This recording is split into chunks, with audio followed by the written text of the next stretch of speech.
Imagine walking through a quiet Boston neighborhood and suddenly you're swept off your feet by a 15-foot wave of hot molasses, tearing through buildings, crushing horses, and suffocating people.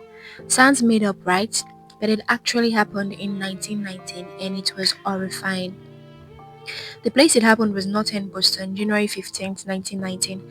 A typical winter afternoon. Kids were playing, dock workers were unloading ships, people were out enjoying the break in the cold.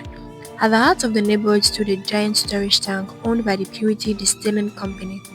Inside it, over 2.3 million gallons of molasses waiting to be processed into industrial alcohol. Just after noon, residents heard a low rumble, like a distant train, then a metallic groan, and then chaos.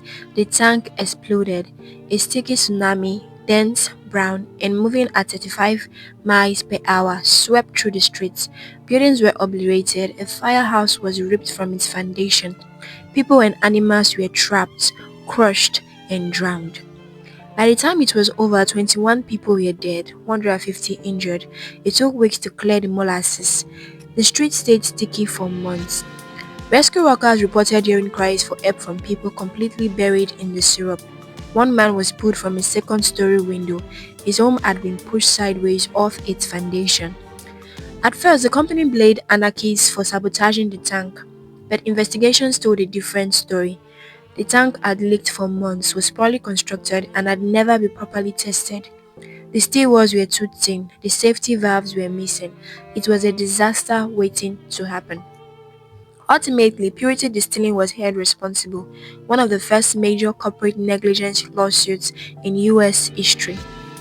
So yeah, it's funny on the surface. A molasses flood, but this was preventable.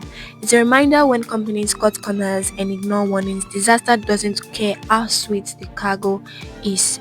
And when we ignore small leaks, they can turn into tidal waves. Ever seen a strange disaster with huge consequences? Drop it in the comments. And remember, sometimes the scariest things in history weren't bombs or bullets, they were syrup.